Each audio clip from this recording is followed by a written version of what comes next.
everyone. I'm Ellie from Nourishment Redacted, and welcome to Lioness Lifestyle Live.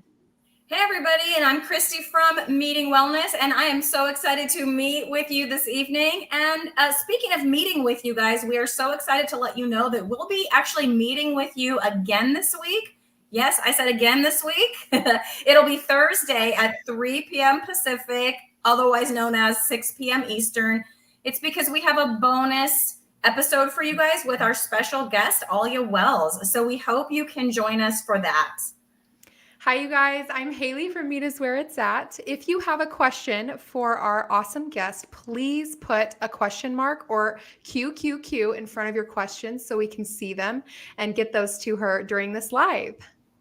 Absolutely. And our guest really is awesome. But before we bring her on, I want to shout out this week's Roar of the Week. So as you probably know, after each stream, go and make those comments below on any one of our 3 channels. And I will go and hunt through all of those comments and choose one Roar of the Week to highlight. So without any further ado, our Roar of the Week this week is from Nia's Way. Yay, Nia. I love her. So she said, what a great story. I love the combo of self-sufficiency and carnivore. She subbed. This was on your channel, Hayley. So referring to Hayley, she subbed to you. And she likes the new intro. So do I. I do. I get chills every time it plays. I'm like, right? I was looking forward to this episode just so I could see the intro. Yes. Also, you guys, I have an exclusive interview with Cristie at Meeting Wellness, and that is on December 30th at noon Pacific or 3 Eastern. If you're in my time zone, I'm not exactly sure what that is, actually, so we'll have to put that in. But I will announce it. Guys, I'm terrible at this. I'm terrible at moving the – I know what time zone. I just don't know how to anyway, put in the comments if you know what Mountain Standard Time is for that. But anyway, and then Ellie is going to join us at the very end, and we're all going to jive together. It's going to be awesome. So please come join us. I'm excited to share my story with Cristie. Okay, perfect. Well, now that we've said all that, glad that we got that out of the way, because now we can bring in our guest. Welcome, Becky Carnivore. Now, this is the part where Ellie usually tells our awesome guests to talk about their story, and we want to hear all about your story. But in honor of our guest today, which is, I don't have to point left or right so I can get it, which is Becky here. Look at Hayley hard one on the first try. That was awesome. Anyways, Becky is the queen of the dad joke. And so in honor of her appearance tonight, I have a dad joke for you guys. I can't wait to hear it. Go. Okay. Why did the lion eat the tightrope walker? Why? Why would that happen? Because he wanted a balanced diet. I love it. It's so bad, you guys. That's what you call a knee slapper. I love it. My kind of joke. Yes. All right, now that we're all warmed up and ready to go, Becky, we would all love to know about your health journey, where you began, and then all the juicy details until you found carnivore diet. Could you please share that with us today? Okay, well, yep. I'm Becky, the Keto-Oregonian, people. It's like ketovore and Oregonian together.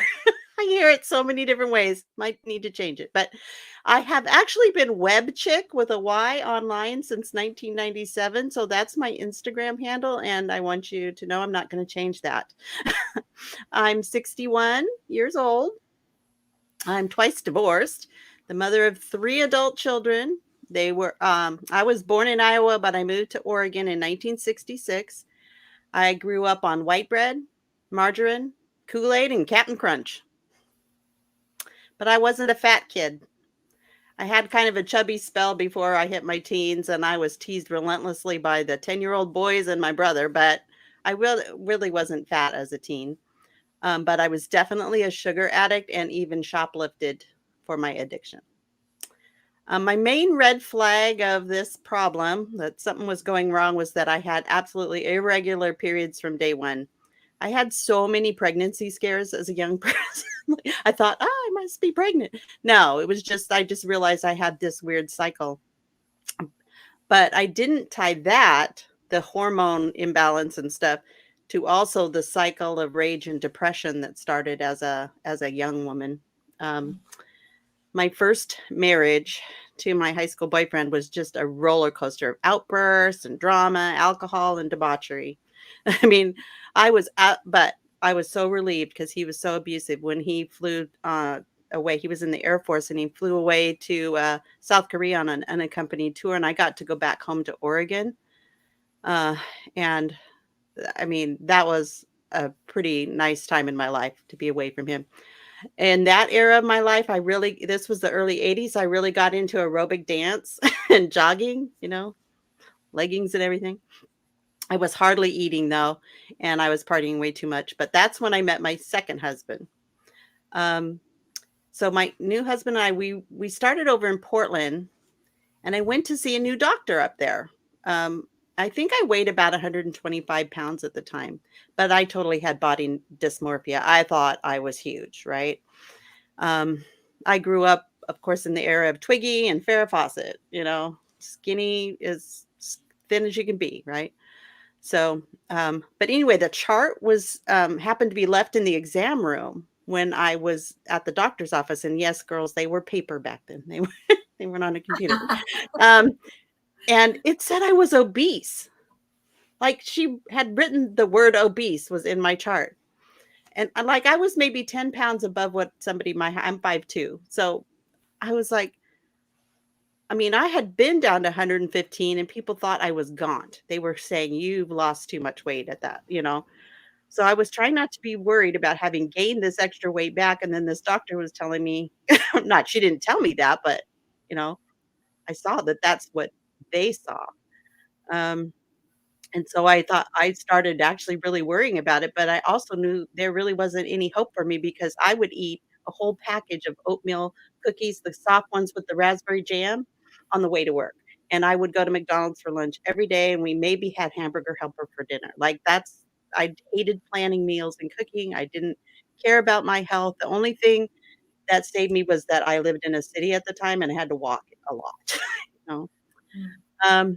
So we had our first child in 1989, but it took me a year to get pregnant because of my irregular periods.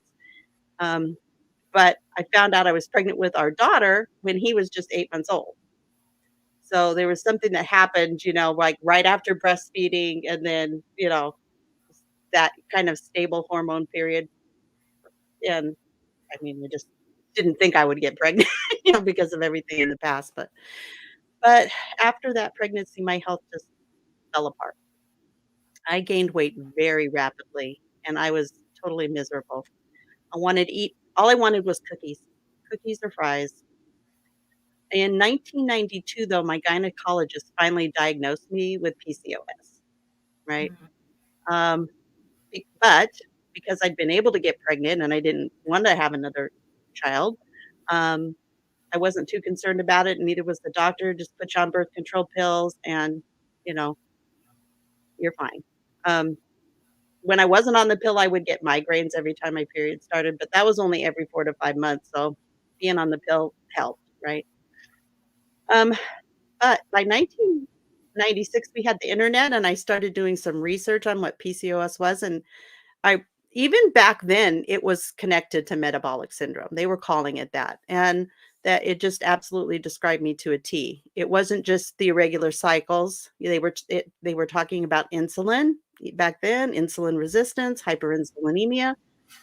And the treatment was as it is really now. I mean, I don't know if it is now because the way the medical community is, but back then the treatment they were saying was a low carb diet and metformin because it was a precursor to type 2 diabetes, right? So I found Atkins. I found the book Protein Power by Michael and Mary Dan Eads. There was a book by a woman named Dana Carpenter called How I Gave Up My Low-Fat Diet and Lost 40 Pounds. She actually has a bunch of cookbooks out there. I highly recommend them if you're low carb, not, carnivore. But she was the queen of the cookbook back then, like Maria Emmerich is now, I think. Anyway, I tried. I really tried and absolutely understood the science and what was needed, but it was the late 90s and early 2000s, and there was no support, for this lifestyle. I'd already gotten my kids into kind of the carb cycle, and I just couldn't. I failed over and over. Does anybody know Fly Lady? She's the home organizer, right? Me, I love her. Yeah, me too. She had a low carb menu plan, and I used it. Really? Yes. I And didn't know I was into low carb back then.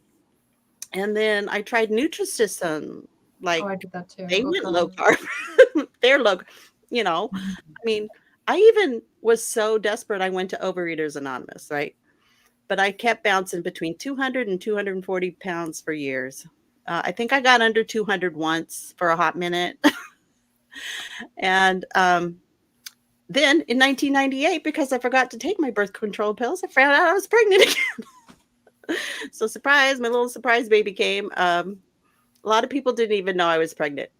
Like, I came to my kid's school with the baby one day, and this woman's like, "Whose baby is that?" I was like, "Oh, that's mine."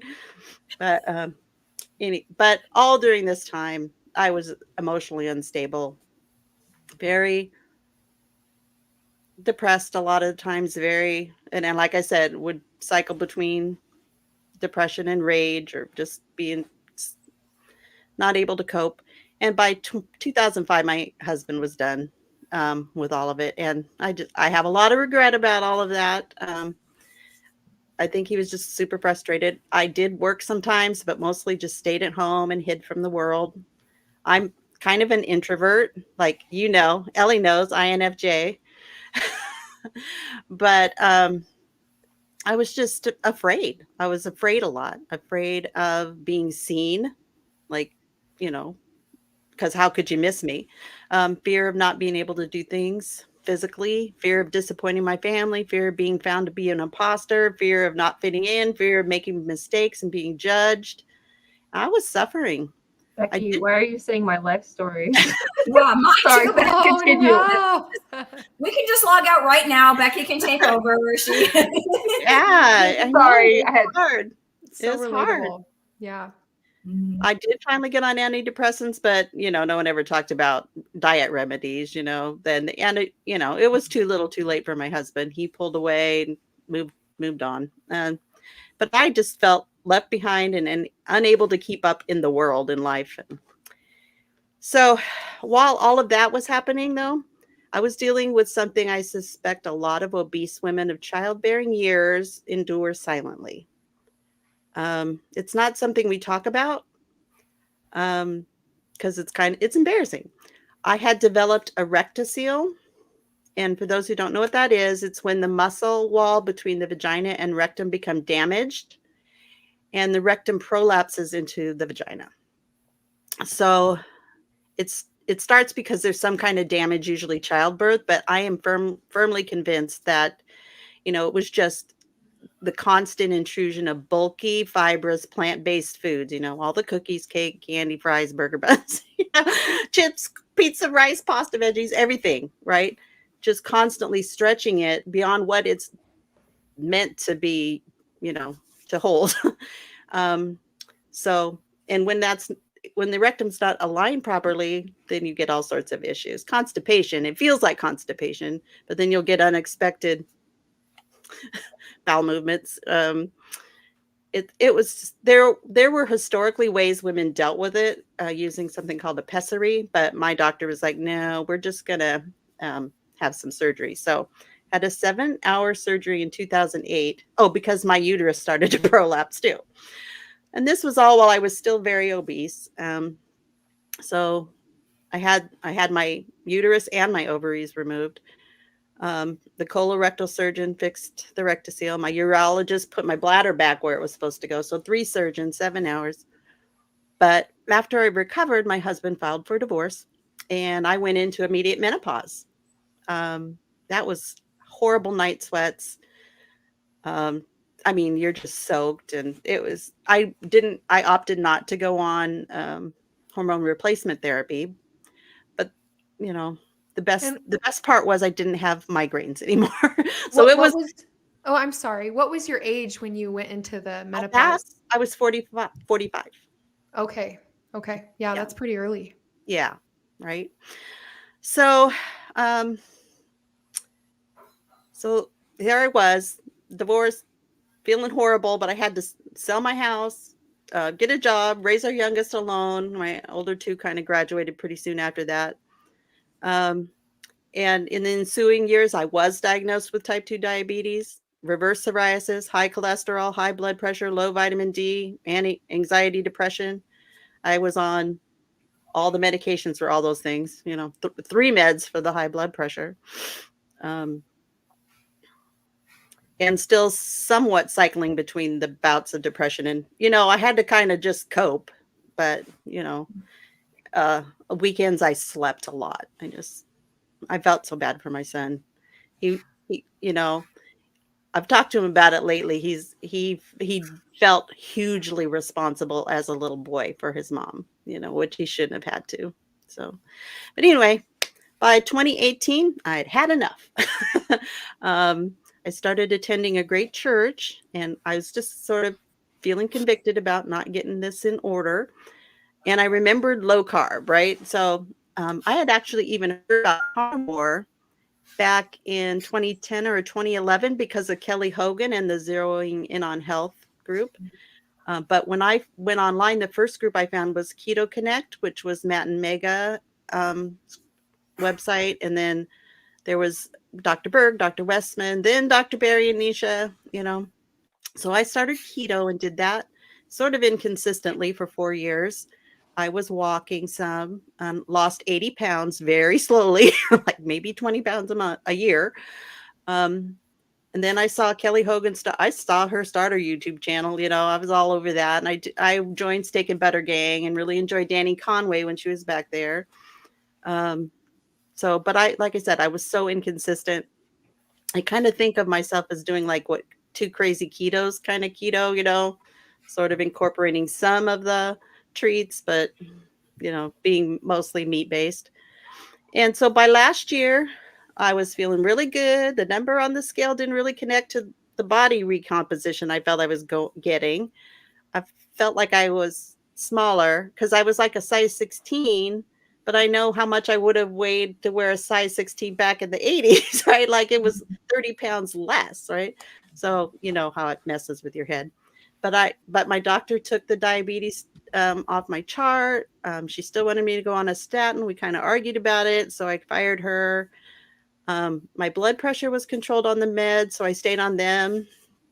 But I kind of had to wean off of them recently because of not having a doctor.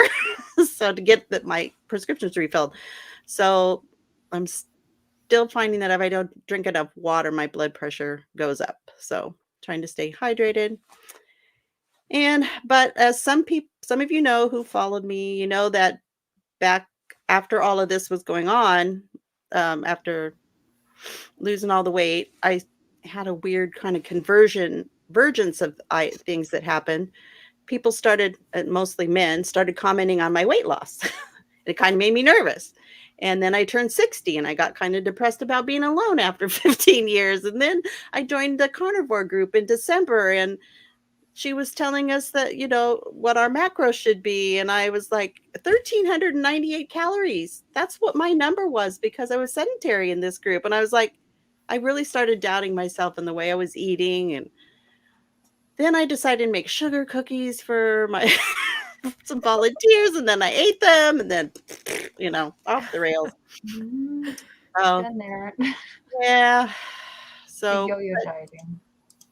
I'm very grateful. By June, I was willing to get back on. I wasn't convinced I would do it, so I didn't really take any measurements or weigh myself. I did know I weighed 240, but I didn't know how big I'd gotten. I joined Joan Iflin's food addiction reset community to get some clarity around the addiction part of things. Started resubscribing to everybody online because I had canceled, everything. And then I found all of you people out here doing your YouTube channels. I mean, it was an explosion within that like 6 or 7 months of new channels sharing their stories. So I decided to hop on and share my story too, mostly because I wanted to stay accountable. Like if I have to, I don't want to let anybody down. No, I'm still out here doing it. So anyway, I do say I'm ketovore like Nisha because I do eat some pickles, lettuce, keto chow and all the weird things that most carnivores don't eat. But this is the reason why is I absolutely believe that some people are moderators and some people are abstainers. But I also believe that some people can moderate certain things and not others. Like, I can't moderate popcorn, but I can moderate pickles. I don't Sure. indulge on pickles. So, and I also, kind of, after 5 years of doing this now, I kind of know what my limits and triggers are. But I also have this sense that I don't want to live in a world without sweet taste. So I know that, but I know it triggers some people. So for myself, I don't want anybody to have a bad inflammatory response by following me. Don't do what I do if it doesn't work for you. But I'm sort of kind of on this kick right now, thinking about harm reduction. So I would rather eat some sugar-free keto chow fudge than all the things at the potluck, So that's kind of where I'm at. I know the things that spike my insulin and the things that don't. One of the things I realized really early on in my keto journey was that my anxiety was absolutely tied to blood sugar. So I learned that I wasn't having a response to something outside of myself, like like I'm not anxious because I have to go to work. I'm anxious because I ate something yesterday that caused the cortisol to spike up and make me jump right out of bed in the morning and with my heart pounding. It's not for me. So once I got the keto under the diet under control, that went away pretty quickly. Let's see. And yes, and now I can come to things like this because I don't have anxiety about social situations anymore. So anyway, I rebooted in June. I've lost 28 pounds since since my reboot, but 58 pounds overall. Lost 20 inches on the places I measure. And I think the biggest miracle of all is I'm not gaining weight in a December. Probably for the first time in a long time. Oh, that's such a win. Yeah. I do wonder why it's so slow going for me. So I have looked at SIRS. I failed the visual contrast sensitivity test. I wonder about my thyroid. So I'm in a few months. Next time I do my blood, I think I'll do a thyroid panel because that's never been done on me. I've got good triglycerides. Cristie and I are in a race. I'm at 0.83 on my HDL to triglycerides. 200ths of a point. My A1C is only 5.2. My fasting blood sugar was 80 the last time I checked, had it done professionally. And my fasting insulin was 7. So not walking as much as I was because the weather here is horrible. But you know what? I found some walking videos on YouTube, and they look a lot like those aerobic dance routines I used to do in the 80s. So I'm like looking for some leotards and some tights. I'm going to say pull out your leg warmers, Becky, and let's go. January challenge. Yes, leg warmer challenge. I love it. It wasn't the 80s, but I remember my mom this is in the 90s, they had buns of steel. That was one of those aerobic tapes. That was the 90s for sure. Yeah, that was. I know it was inspired though by the 80s. Try to relate. Yes. Man, I was the Jane Fonda era of, and me and my friend would go to the local skating rink and roller skating rink, not ice skate. That would be funny on an ice skating rink, actually. And we did our aerobic dance routines with the lady who led it. That's awesome. Well, Becky, there are so many people in the chat saying hi. Are you okay if we pop them up here? Yes. Who's here? I haven't been paying attention. Yeah, so we got They're Debbie all here. saying hello, ladies. We've got Carnivore Leo Rhonda saying hi, Lionesses. Hi, Rhonda. Roar. Roar, yes. Yes, roar. Right. Former fat girl Nicole says, holy intro. Yes, thank you, Nicole. We love our new intro. Thanks for And coming. love it. Hey, friends. Hey, Nicole. Nice to see you. I love her thumbnail. Yeah, isn't it It good? looks like she's saying roar. Yeah, she does. My Apex Odyssey's roaring at us. So yay, I love when you guys roar at us. Then give us a roar in the chat. I want to That's see right. it. Yep. We do it. You do it too. Bruce is saying howdy, folks. So hey there, Bruce. Bruce. Hi, Bruce. Coming in. Aid is saying greetings all. I wish you all good health and prosperity. Aw, Thank thank you. you. And then she had to tell her dad joke. So 7 days without beef makes 1 week. Week. Thank you, Aid, for the dad joke. Renee, of course, Renee is here saying hello to everyone. Nice to see you here, Renee. And then Nicole chiming in again. First time hanging in Hayley chat and meeting her. The background, Hayley. We love having Hayley here. We're so glad to be able to join us. And then Whitney popped in saying, hello, carnivore ladies. And that includes keto Oregonians. Don't change it. I know it's people talk about it because no one can pronounce it. And I think it's awesome. I love it. I love it. Hey, I pronounced it correct the first time, so I'm good. You did great. I see you. Yeah. Yeah, once you I get it. just can't read. The poor British people, though. Oh, they can't. They don't know Oregon, I don't think. They don't know Oregonian, and that's Yeah, why. Oregonian. Yes. Because we make it hard. It's Oregon, but Oregonian. Yeah. Right. I think it's a creative name. I like it. Michael saying good evening, ladies. He's so kind on my YouTube channel. That's You're smart. awesome. So hello, Michael. And then Desanya, hi, David, saying hello to the peeps. And told you there was a lot of them. Carnivorous Grandma's here. So hi, Robin. So roar. And Nicole was saying, we're so glad you created your channel, Becky. Yes, I was in there just today. I saw you in there. Yeah, I know you did. You're right back. I'm like, oh, she's in here with me. Let's go. Nothing to do at work today. Awesome. I'm not working. That's why I'm on everyone's why. channel. I took 3 weeks off. I'm going to be like stalking everybody now. So then to your point about popcorn, we had a couple people. So Robin says that she can't moderate popcorn, and Bruce says that he can't moderate popcorn. Anything that is hand to just M&Ms, you know. That's my husband. Any of that. Any of that chips. Yeah, so- anything like that. Yeah. Absolutely. And then you were talking about your recent progress. And so we had some love sent your way from Arlene and from Robin saying, go, Becky.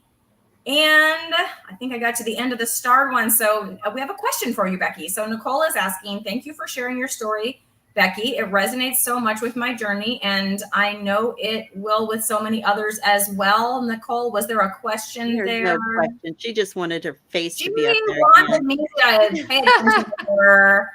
Nicole, You detention. want to say stuff like that? You give Cristie a super chat. Come on. That's Oh, right. yeah. Now you owe me a super chat, Nicole. That's what I do it. say. No, seriously, Nicole, if you had a question, put it in and I'll try to find it. And before we ask you our questions, thanks, Robin, for smashing that like button. If everyone else could do that as well, that really helps out the message get out there more on YouTube. So, whew. Okay. I know. We did you it. guys are And I'm awesome. sweating. I love it. Yeah, So- Becky, your story was just like, I don't know. I think because we found out we have the same personality type, it was just like stabbing me in the heart. I was crying. I was like typing away. I've You've cried a been through lot so over my much. story. Believe me. Oh, Yeah, I've cried over mine too.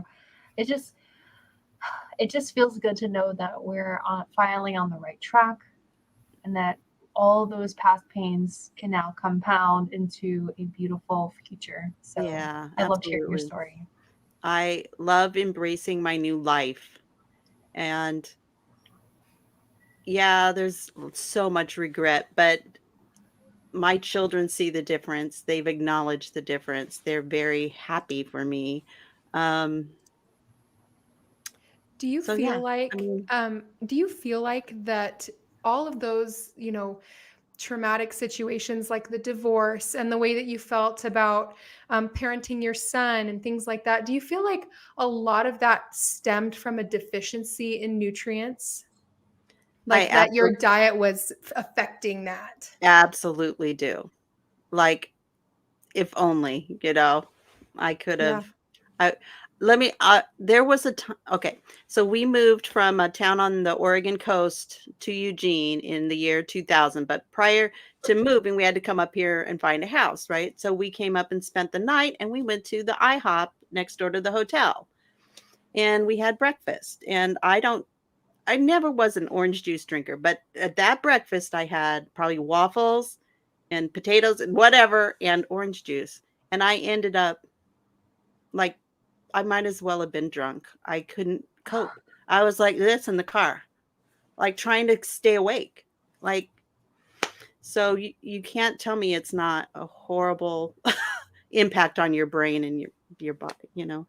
And I tell you, the main thing I got out of Joan Iflin's group, who she's an expert on food addiction, processed food addiction, is it's not our fault. We were duped. We were lied to. We were fed an entire bill of goods about what healthy eating is, and it's absolutely positively incorrect.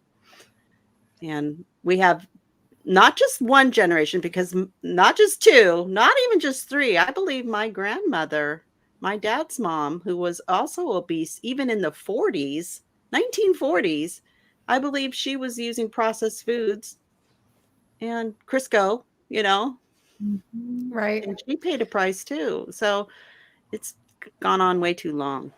So Yeah. go I grassroots think effort. yeah, that's true.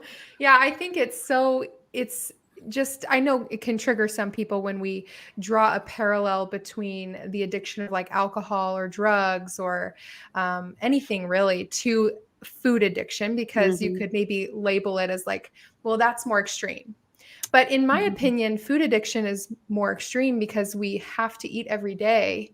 And so, and like you were saying, it isn't our fault. And if it does, which it does go back generations.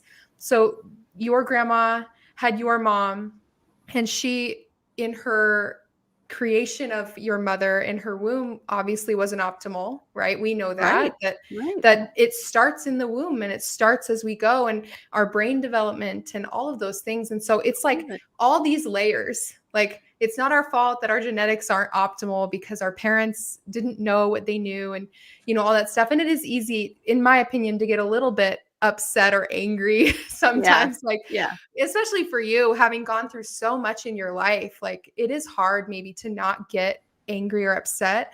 Can you speak to that? Do you feel that way, or do you kind of cope differently or approach that side of things differently? Well, I don't think I hold anybody else responsible in for because I believe that God himself showed me how to eat in the 90s. Like, you need low carb is the way. And because I didn't, yeah, I believe it was handed to me on a silver platter, and I did not take advantage of it. But the lack of cultural support, which is it makes it very hard, and that's why I am such a proponent of what we are all doing right now. And I say this, keep that messaging about carnivore or ketovore, whatever you're doing, in front of you, because that's where you're getting your support, that this way of eating, this is correct. This is the proper human diet. This is the way we're designed to eat. This is what's best for our gut and our brain and our bodies. Eating meat builds your muscles.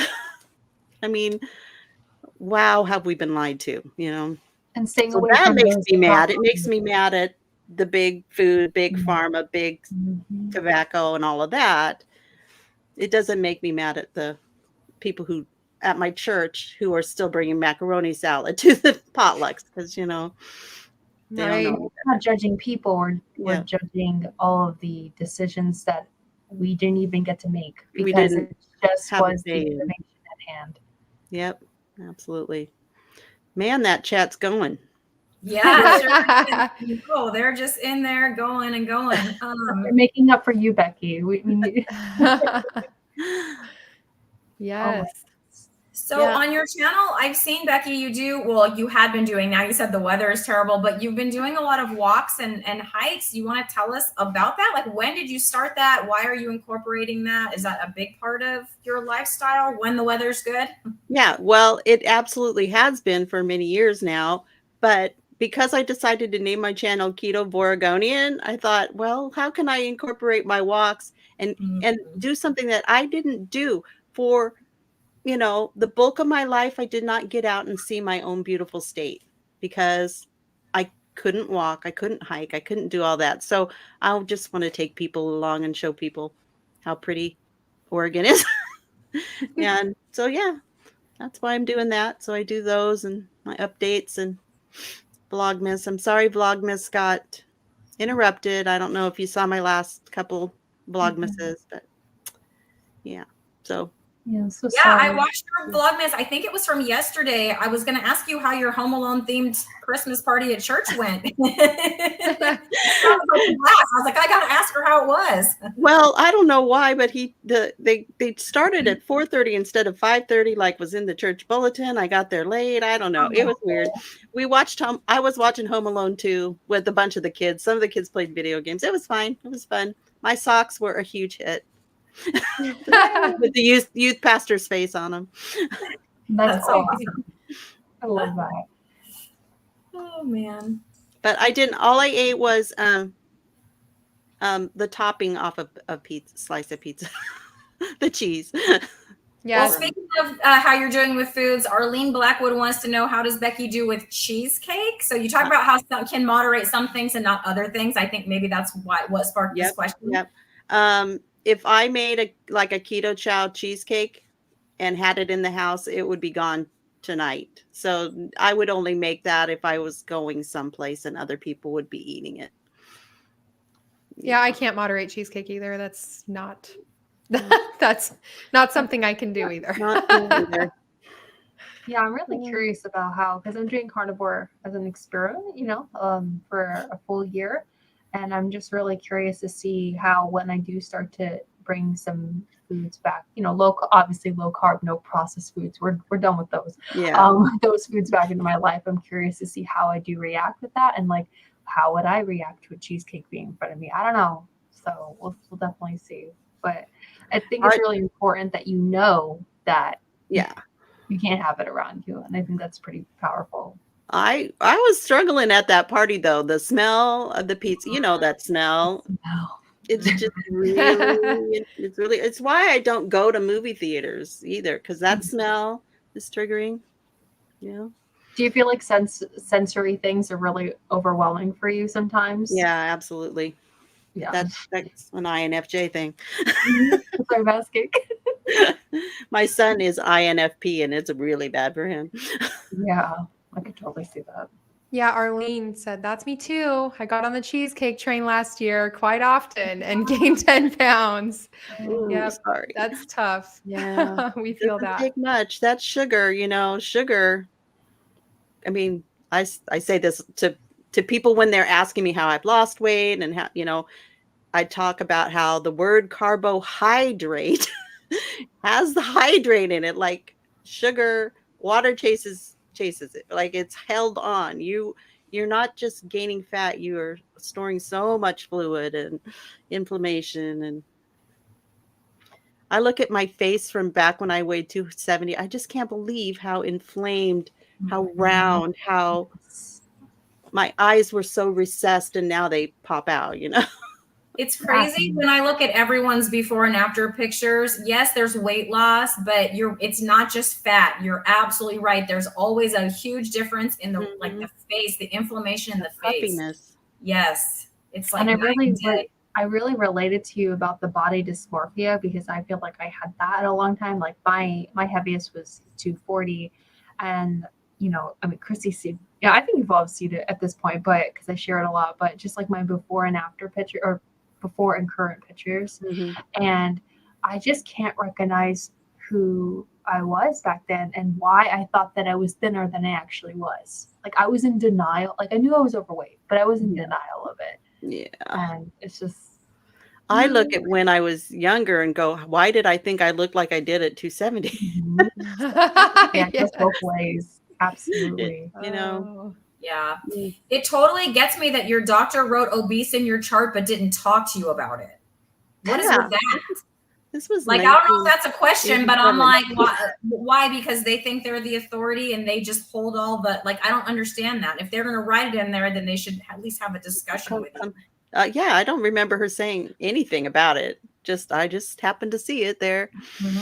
Mhm. That's almost worse.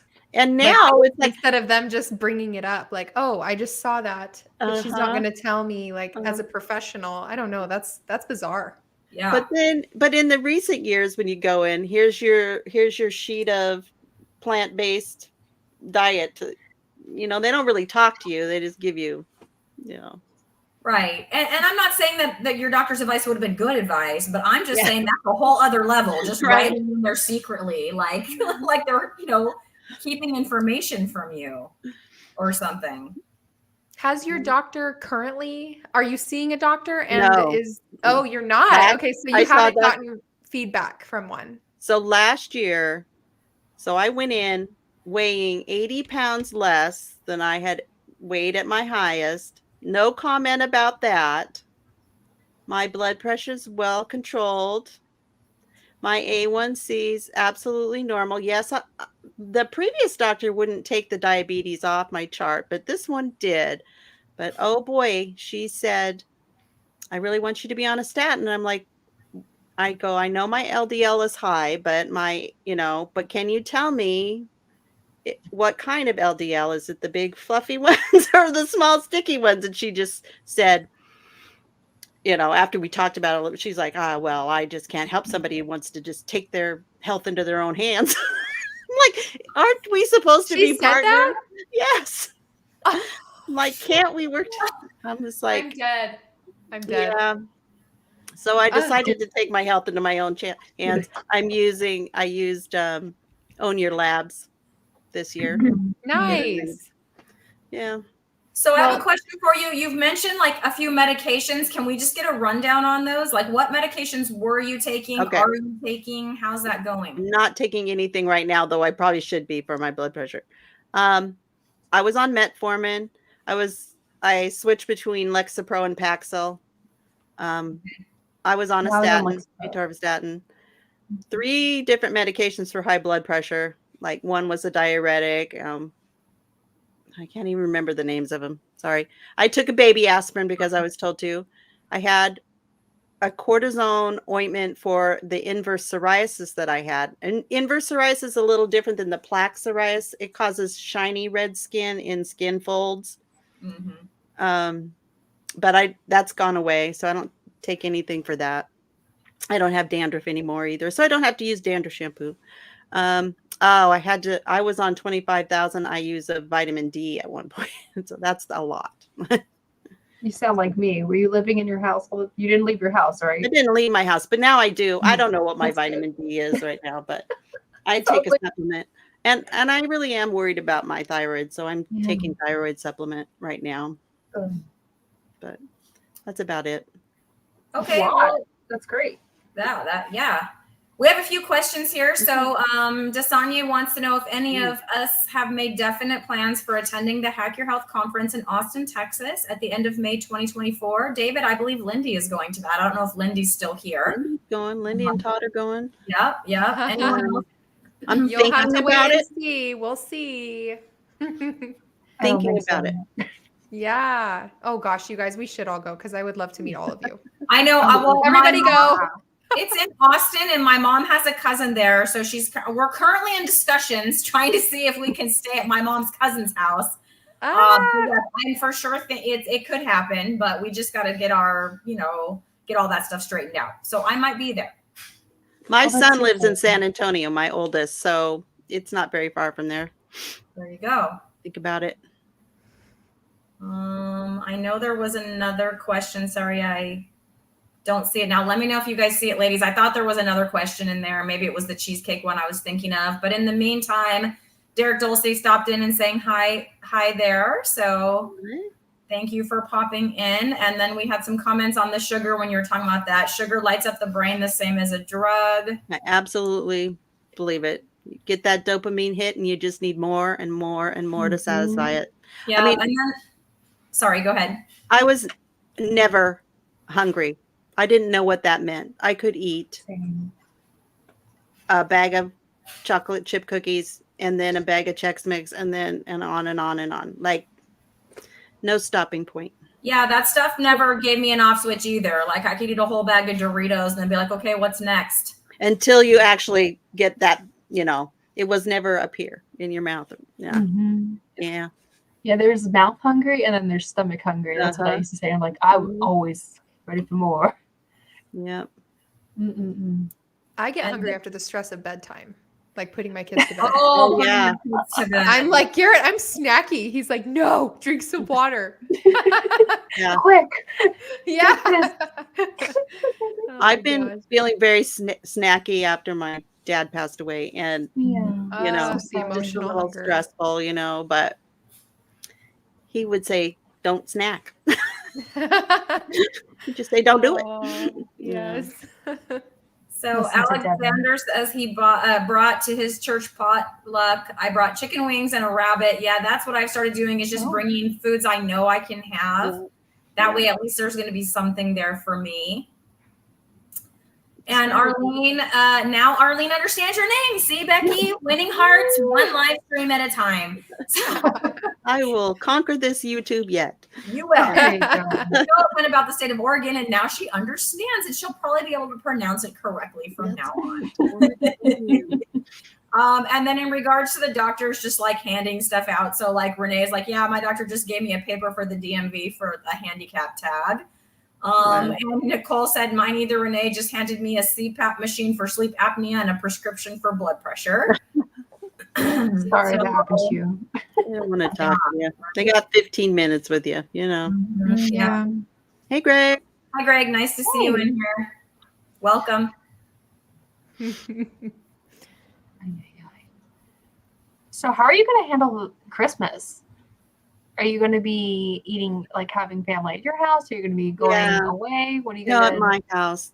So my kids I think my daughter's actually in Oregon. My oldest gets here Friday, like really Saturday morning. My youngest lives here. They're coming over Christmas Eve to have our time together. I'm going to make them all the snacks and I'm going to eat before they get here. Okay, good. So you have a plan. And I'm going to make some deviled eggs. So there you go. Yeah. Yes. They know. They know. That's awesome. Could you just explain, just because at the beginning there was a little bit of confusion in the comments, whether you were carnivore or keto or ketovore. And I would love for you to kind of explain maybe a random day of the week. Yeah. What do you eat? How often do you eat? Do you fast? What does it look like for you? I usually eat 2 meals a day and I call myself ketovore. I try to stay under 10 grams of carbs a day, eating meat-based whole foods. So today, for example, I had egg salad, 4 hard-boiled eggs and, some sweet pickle relish in it. And I also had some almonds. I'm going to have a steak for dinner and that's it. That sounds great. That does sound really good. I'm hungry now. Like last night, I don't know. I got this ham on sale for 79 cents a pound. And I've just been like, it's like the side, like I'll have a steak and then I'll have some ham with it, just it's really good. Just stir fried. Are you hungry, Haley? Are you ready? I'm hungry. You guys. Hungry. I'm not hungry. You guys, I got stuck in traffic before this live stream, so I didn't get to eat anything. And I'm like, and like, woo, there was still, smoke come off or I know. I was like, woo, guys, I'm here. It's fine. Fine. Her cholesterol is fine and she's on time. I'm on time. That's right. I like that. This is why Cristie's here. I gotta use that. Yes, that is good. That's good stuff. Good. Somebody's mentioning jerky. I forgot, when I had the egg salad, I had 2 pieces of bacon jerky too. that I made in my dehydrator, which is not really the way you're supposed to make it. I found out because the dehydrator doesn't get to a high enough temperature. So you really need to do it in the oven at a low, like 225. But it's really good. It keeps the fat on it, right? So you get this chewy fat part. It's good. Ooh. Well, that's good to know that you can do it in the oven because I don't have any fancy equipment. So maybe I'll give that a try. Like I don't have a dehydrator. But you're saying you can just make some bacon jerky in the oven? Look under 2 Crazy Ketos, Joe's bacon jerky. Just look it up on YouTube. All right. It's really simple. So this was, I love this aid. Thank you. Here's a list of my medications: fatty beef and ham. Here's the supplements I'm taking: pork, chicken, birds, seafood. Birds. Goat. Like chicken's not a bird. I love it, Aid. I love it. I was cracking up. I had to like keep a straight face, but that was a good one. I love it. I need to go to her doctor. Yeah, right? I know. Yeah, for real. Where you been? Nice to see you. And we've got Indigo Neely. Neely. Hi. Hello, Oregonian. There we go. Yes, welcome in. Thanks for stopping by. Okay. Nicole just mentioned organ meats because she hasn't. I love liver. I have it once or twice a month, not too much. You can overdo it, but You love liver? Is that what you said? I love liver. Oh my gosh, me too. But it has to be like fresh. I will eat that. I eat too much of it, and then I'm constipated. So like, be careful, guys. But like, you have to be careful. It has a sweetness to it. I don't know. I don't know why people don't like it. It's so good. You are the person I've heard say that it kind of tastes sweet to them. It does. Yes. Probably why I like it. Liver tastes like a little bit like apples or something. I heard somebody say that. I don't know. I would put it more on the caramel. Like the reason it goes so well with onions is because it's got that caramelized. It caramelizes a bit like onions do in the butter. I'm skeptical, Ellie. I am too. Yeah. Skeptical. I have a question though, because my husband got some like really nicer quality cold cuts, and we got some bologna. And so I know bologna is made with all the organs and the hook, not the hooves, but like the beaks or whatever. Oh my gosh, bologna! Why am I saying beaks? All of the different body parts. I've heard Dr. Perry say Ellie's out. Peckers in it. Bye, Ellie. So I'm wondering, does that mean that I'm like, I need some organs in my life? Just eat some bologna. Yeah, that's probably. Oh my gosh. Here's another tip, really quick. I have a quick tip for people because I know a lot of people don't like liver, so they'll go and buy the expensive capsules that have the organ, kind of ground up in there. But if you just take liver and you freeze it and then you cut it into small pieces like a pill size and then put it back in the bag. Yeah. And you can just swallow it with water with any pill. Okay. So it's not expensive. Liver is so cheap most of the time, especially if you go to a butcher. I think I got like it was like freshly taken off the cow. And he was like, yeah, here you go. And he handed it to me for the first time. And I was like, what is this? And I had to process it myself. There was like blood all up my arms. And I'm like, what is this? But it's cheap, you guys. Just try it. I love it. There's a couple people. Oh, sorry. You're good. You can put that one back up too. That's exactly what I was going to do, Hayley. I just found a different one. So Paul said, I like to eat liver. Where's that one from Susan? I didn't see that one. Oh, here it is. Susan E. loves liver. There we go. Susan E. loves her liver. Oh, I'm going to put this one up. Whitney, too. Love liver dipped in egg and pork panko, fried in lard. So, and then that sounds good. That's right. Great idea. I might try it, Hayley. But wait, so if you said you cut it up, but it was like gross to cut up? Like, is there a way around that? Freeze it. Freeze it if first. you get a huge piece that hasn't been because a cow liver is massive. Huge. It was like this big, you guys. And they're dense. It's kind of hard to cut. So you can have the butcher do it, but it's cheaper if you just buy it, like that. But I will probably never do that again because it was all over the counter. We have like white quartz countertops, and I was like, is this gonna stain? I was like scrubbing it off. So anyway, like an episode of Dexter. It was so, Yeah. that's literally what I told my husband. I'm like, what is happening? You have to lace your paper down. And our poor dog, she was just like, she was on steroids, like, because the whole She kitchen everywhere wanted it. smelled Her like nose it. is going crazy. Yeah. Give me the liver. I should have just let her lick the counter, honestly, but Ew. it's fine. Okay, I'm changing the topic from liver because you talked about your dog. So Please. Pixel, lately if I eat my eggs, I make them over easy, and there's like, I try to get all the egg yolk, but there's always still some left on my plate. And the other day Pixel discovered that, and she like lapped up all of that egg yolk. So I'm pretty sure I'm going to need to start incorporating some egg yolk into her diet because I kind of didn't take my plate right to the kitchen, so kind of sitting there next to me, and she jumped up there and she like licked that thing clean. I was like, all right, I hope that's good for you. But you sure like it. Absolutely, it's good for her. Absolutely. I think it is. I think it's fine. Just surprised me. She's never done that before, but I don't know. She sniffed it out that day. We need an update on Pixel, Cristie. Okay, you're right. I need to do a Pixel update. Maybe I'll make her some egg yolks. Can cats eat them raw, or do I need to like cook them a little I bit? know dogs can. I don't know about cats. Let me know. Anyone have a cat? Do we know? Can they eat raw egg yolk, or do I need to cook it a little Birds bit? and rats. Raw. But cats can't make fire, so when would they have ever cooked them? They never would have. I Can you wonder imagine that the cat? all the time.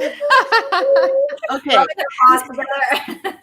Speaking of cavemen, okay, this was my thought today.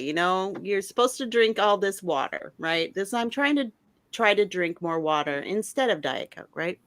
Good. And like the caveman did not have his 40-ounce Stanley cup to carry around. Come on, he Come did. on. Ricky? Seriously? You haven't seen that in the cave art next to the They had to be opportunistic about their water drinking. I mean, Well, maybe when it just rained in some areas, Yeah. and like You at the just had same to- time, you get water out of the meat that you eat, especially if you eat it raw, like they probably did a lot of the time. And so, but I've actually heard lately that from Dr. Chafee, I think is who it was. He said like, yeah, you don't need to drink a lot of water. In fact, don't drink water near your meal times because then you're not going to eat enough of the protein and fat that you need. And so that's something that I was like, oh, good, because I'm terrible at drinking water. Like I'm good. It's good. this is where we're learning how to balance things, right? Because I Yeah. need to learn how to have enough water. Because when I don't drink enough, then I actually retain fluid and my blood pressure goes up.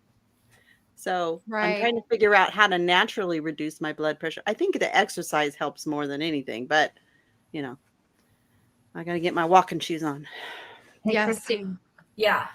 I think it's time for something random. Oh, yes. Ooh. How random is this? It's pretty darn random. Okay. It's exciting though. My favorite. Yes.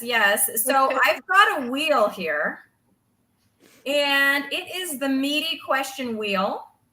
And I have now lost the stream. So hold on. Let me. Oh my gosh, you guys! I didn't have it like as ready as I usually do. Like it was ready. Okay, I see the problem. We're just chilling. We're chilling. Just give me a second. All right, I'm catching up on comments here. Yes. on the comments. have- Let me get this ready. We have one here. We've got Sweet Robin. Whoops, hold on. That's not it. Where was it? It's up here. Someone said my dogs are full carnivore now. And then we've got, I know someone who feeds their cat raw egg yolks. So Okay. there's an answer for that in case anybody's wondering. I'm gonna maybe give it a try. And then real quick here, we got one. Chafee said, don't drink 2 hours on either side of your meal. So someone else is verifying that. Weird. Interesting. Yeah.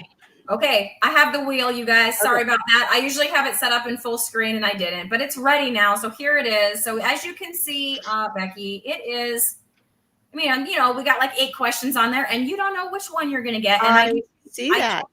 Every week I change them. So you Okay. just don't know. All right, we're going to spin this meaty wheel and hunt down a question for you.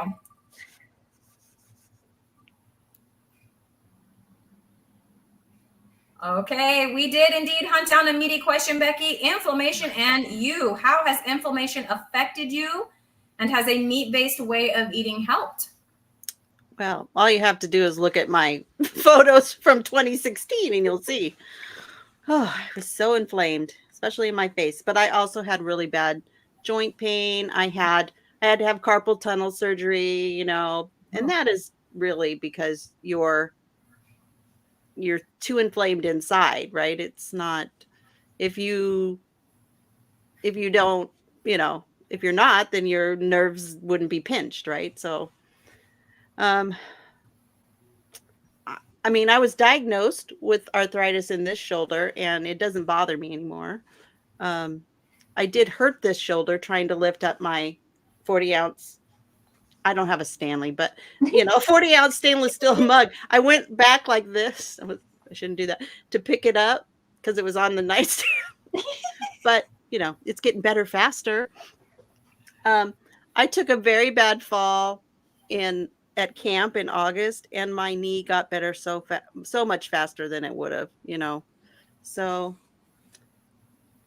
yeah. Just to interject, I dislocated my knee a couple of days into Carnivore, and I'd say that my inflammation was not as bad as it was the first time when I was a teenager and I had dislocated my knee. So I definitely think that plays a big role in it. Absolutely. Yeah, we've got one here. Inflammation is caused by oxidative stress of mitochondria. If we're getting really scientific here, Yep. This then leads to chronic ailments, including metabolic syndrome and insulin resistance. Well, I must have been inflamed my whole life, because that metabolic syndrome is what causes the PCOS. And yes, absolutely. And when I did have periods, they were so heavy and painful, and the migraines,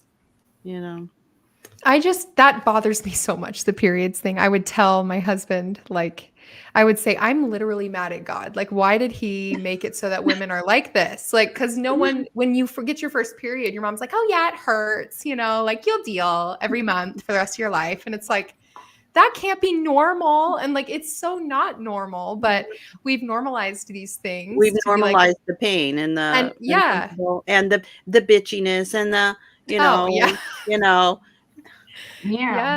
all the stereotypes around it.